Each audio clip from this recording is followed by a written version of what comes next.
Miles from the ground floor to the fourth floor of the state capitol today. The 2016 session just got started, and if the education budget is any indication, there is money in the bank this year. Carol Honus joins us live from the state capitol. What happened to the education budget, Carol?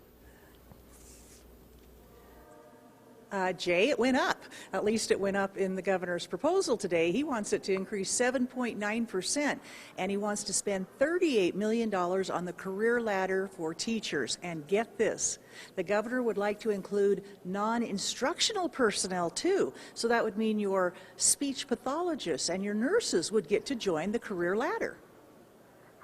I also support Superintendent Ibarra's request to fully restore pre-recession levels of operating funds to school districts. Our task force recommended a 5-year plan for that process, but the timeline can be cut to 3 years by improving my recommendation for nearly $30 million.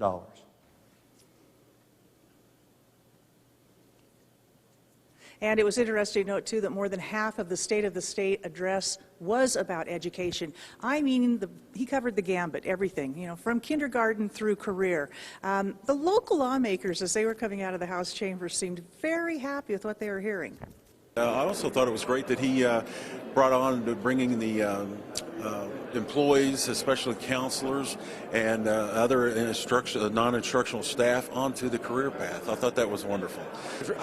I was happy to hear him talk so much about families to begin with, which is important to us, and also the detail he went into what we're going to do for education. That is something we've been fighting for a really long time, and in the JFAC, our finance committee, we've been really working hard to get this to happen, and it sounds like he's gone maybe beyond what that Sherry Ybarra has said. So we're pleased to hear that.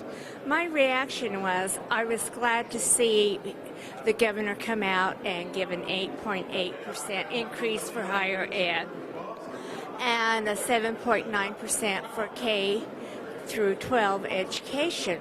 But according to the budget, that puts it at 2009 levels. Well, we're in 2016, and my concern is, can we go a little faster, or will we always be behind?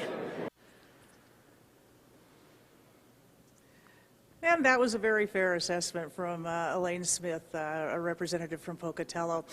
Basically, though, I would say 90% of the comments that we got from lawmakers coming out of the chambers, very, very positive, Jay. It's a new year, and there's revenue. There's money in the bank, and that feels really good if you've ever had to cover the legislature on the years like the recession when there was nothing but cut all the time. One thing that was not mentioned much in the State of the State is Medicaid expansion. In fact, those two words mentioned one time. Not much detail on that, but everywhere else in the State House, they were talking a lot about expanding Medicaid, and we're going to have more on that for you tonight at 10. From the State House, I'm Carol Honus. Back to you, Jay. All right, thanks, Carol. What a difference it makes when there's some money in the budget there. Coming up tonight on Local News 8 at 10, more from the governor's State of the State and a look at his plan to provide insurance, as Carol mentioned, to those who fall into what they're calling the Medicaid gap. Well, time to check in now.